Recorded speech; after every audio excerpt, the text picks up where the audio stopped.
All right, so I'm exploring the hills of Palo Alto here. I'm at a park called Arrastradero Park, and I've been searching for oak trees.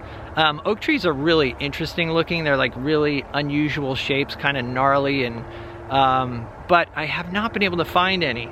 And you know, as usual, it's like getting late here in the day, so I'm just gonna have to commit to something. So I'm just sort of looking around and seeing what I can come up with.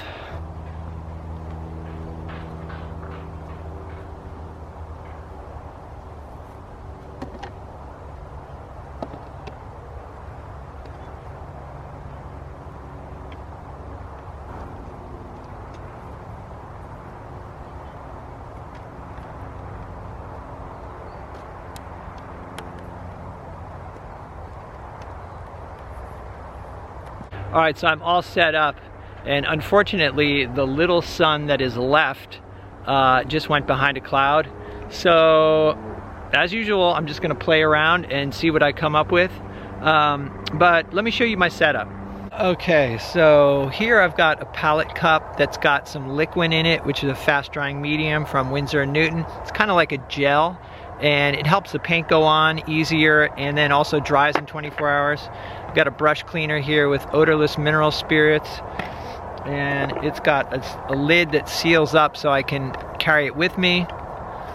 Today I'm gonna use a couple brushes here. This one here is a, let's see, a flat, no, this is a bright number 10, Princeton 6300. And this is just like a, I don't know, a cheap bristle brush number 4 that I use for sketching. And then also I got a palette knife for cleaning my palette. All right, so I have a homemade brush holder. I just made this out of some canvas, and then I use a binder clip to clip it to my palette. And I've got an assortment of brushes in here. This is like a Utrecht Tuscan series, and then just a bunch of other random brushes.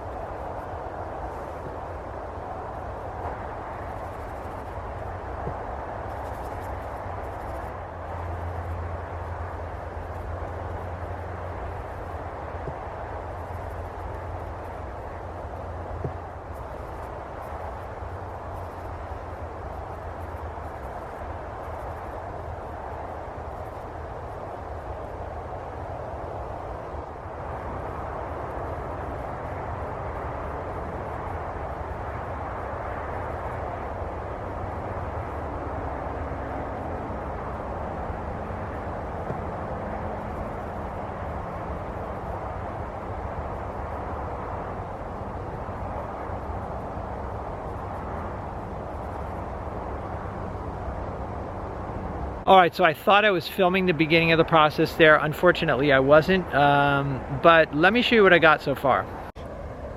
Okay, so just trying to work with these eucalyptus trees, and I don't know if you can see this, but putting on the paint really thick. Limited time, and I wasn't quite sure how I was gonna attack this thing, but the sun is going down right now, so I'm gonna pack up and we'll head back to the studio and I can show you and we can talk about it.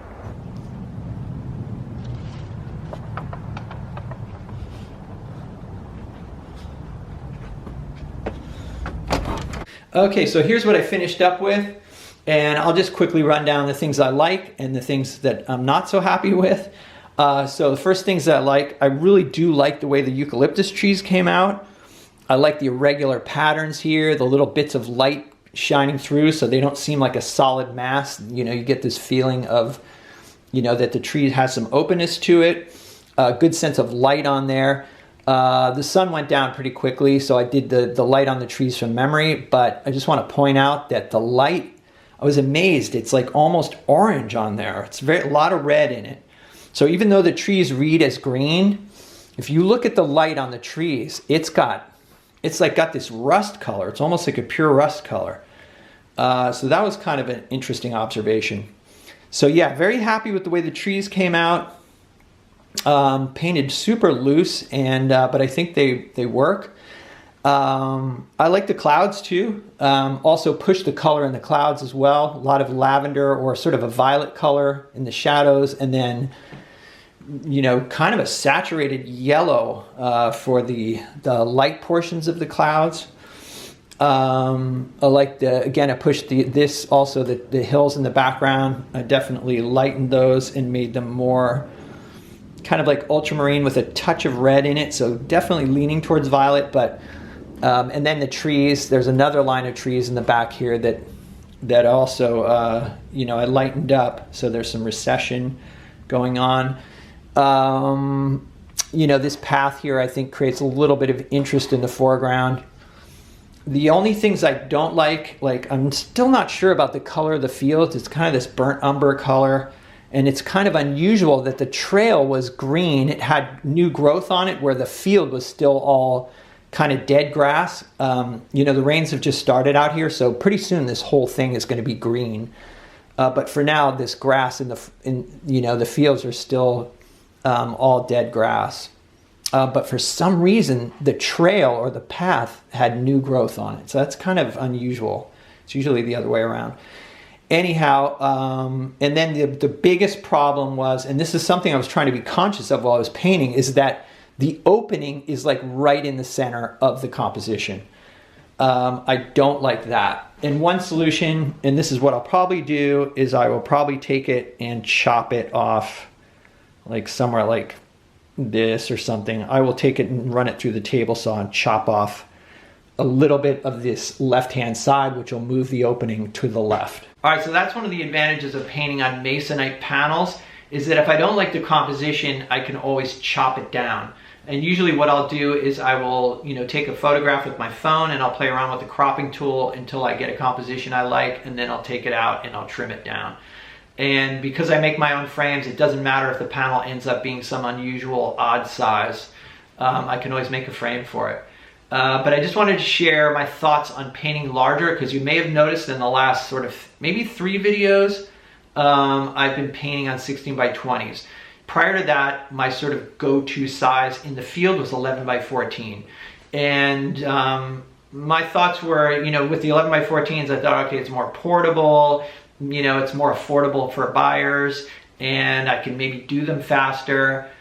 But what I found is that number one, you know, 11 by 14 takes about the same amount of time to paint as a 16 by 20, oftentimes longer, just because you can get bogged down in trying to resolve problems in little areas. So time really, there was no advantage to painting small for time. And then I've noticed in the past few shows that I've done, people are asking for larger versions of, you know, painting. So it seems like there's more of a desire for larger landscapes, and which is fine by me, because like a 16 by 20 is almost twice as much as like an 11 by 14. So I'd rather be painting larger anyway. And then my recent visit to the another motivating factor for painting larger was when I went down to Laguna. You may have seen that video where I visit the Laguna Art Museum, and there's a bunch of plein air paintings from like the 1920s.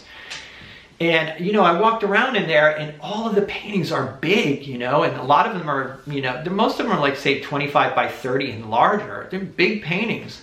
And it just sort of dawned on me that, you know, most plein air painters these days that I've noticed are painting these little dinky paintings like 9 by 12s and 8 by 10s. And I'm not saying there's anything wrong with that. I mean, that's fine. But I think the tradition was, you know, people are painting larger paintings. Or look at Van Gogh's paintings that he did outdoors. I mean, or Monet for that matter. They did big paintings outside. Most of them were sort of in the, I'd say 16 by 20 minimum and larger. So it just, I kind of thought, all right, well, it's time for me to up my game here, you know. I think that's one of the good reasons to visit museums, is you actually see the real pieces in real life. And it can be a motivator, like, you know, if you're just seeing images on your, you know, on Instagram or something, you know, something could be massive, but it's like they're all the same size on Instagram. So there's plenty of times I've seen paintings that look really powerful because it's like on Instagram, maybe it's like a 6 by 6 and it looks like it's got all this brushwork and everything, and then you see it in person and it's just this little dinky painting. So Instagram's deceptive. Got to get out there and see these paintings in real life. Or you'll see something that looks really tightly painted on Instagram because it's all shrunk down, and then you see it in person and there's all this brushwork and texture and stuff. So get out there and see paintings, whether it's in galleries or museums or whatever. You got to see the work in person. It's a big motivator for me. Like, so going to the Laguna Art Museum, it made me realize I got to up my game, you know, if I want to be painting landscapes, and you know, and why not try to paint as good as the best landscape painters have painted, you know, sort of always got to be raising the bar for yourself. So I'd love to hear what you think in the comments below. And as usual, thanks for hanging out, guys, and coming on the journey. I'm going to do a Q&A. I haven't done December's Q&A, so I'm going to do that. If you have any questions for the Q&A, leave them in the comments below, and I'll be making that video in a few days. So that's about it. Like I said, thanks for coming on the journey, and I will see you guys in the next video.